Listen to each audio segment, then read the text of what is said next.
सभी दर्शकों को राम राम प्रणाम घड़ी खम्मा। तो मुद्दा यह है कि दो चार दिनों से भ्रष्टाचार के ऐसे अचूक मामले आ रहे हैं, ऐसे बेमिसाल मामले आ रहे हैं कि कुछ कहे बिना रुका नहीं जाता। एक तरफ भिलाई संयंत्र में पिछले कई वर्षों से उनको पता है कि यहाँ से स्क्रैप चोरी हो रहा है, उसके लिए ऑफिसर बदल लिए गए, उसके लिए ट्रकों को ब्लैकलिस्ट कर दिया गया, उसके लिए सिस्टम को रिवाइज कर लिया गया, लेकिन भ्रष्टाचार नहीं रुका।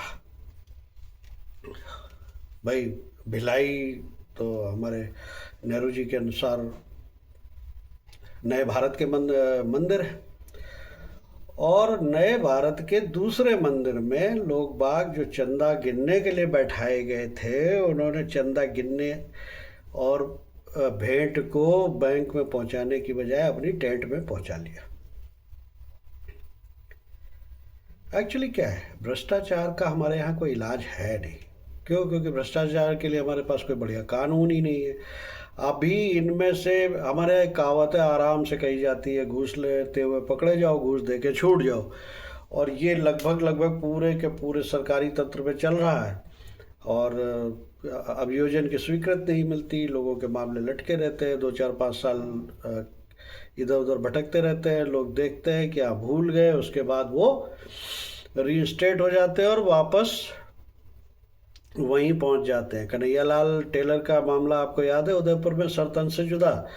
वो बेचारा, उनका बच्चा रो रो के कह रहा है 4 साल हो गए, 4 साल में कोई न्याय की प्राप्ति नहीं हुई। और वो जो महोदय लोग उस समय पुलिस वाले उस थाने के सारे निलंबित हुए थे, सस्पेंड हुए थे, और उन पर कार्रवाई की अपेक्षा थी, वो सब घूम फिर करके प्रमोशन पा करके वहीं उदयपुर में पहुंच गए।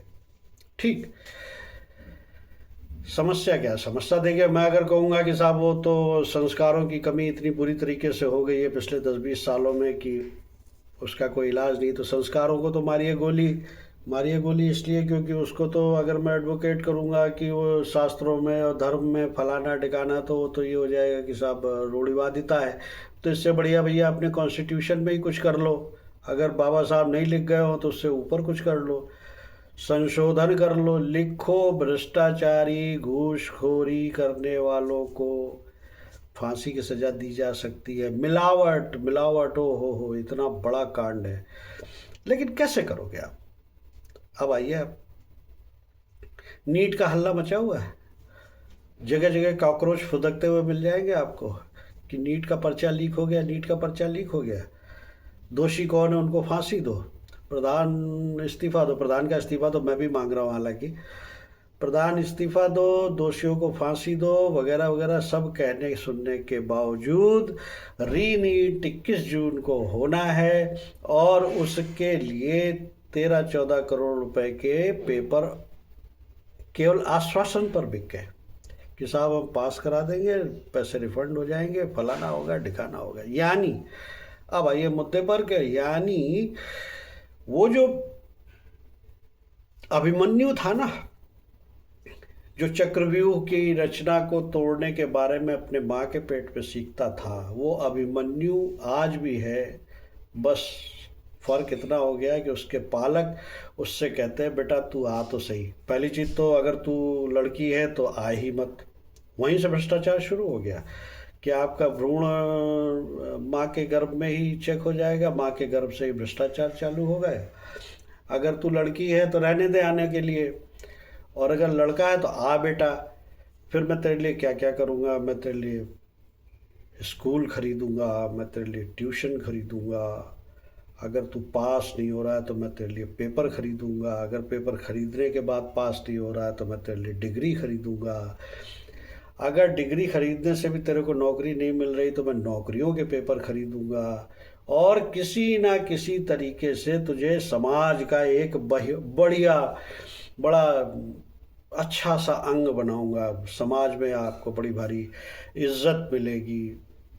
फिर आप खूब सारी घूस कमाना। वो आदमी घूस ही कमाएगा जिसने कभी कुछ और सुना ही नहीं कि भ्रष्टाचार के अलावा भी कुछ होता है। जो भ्रष्टाचार से वहाँ तक पहुँच रहा है उससे क्या उम्मीद करेंगे, वो संत बनेगा?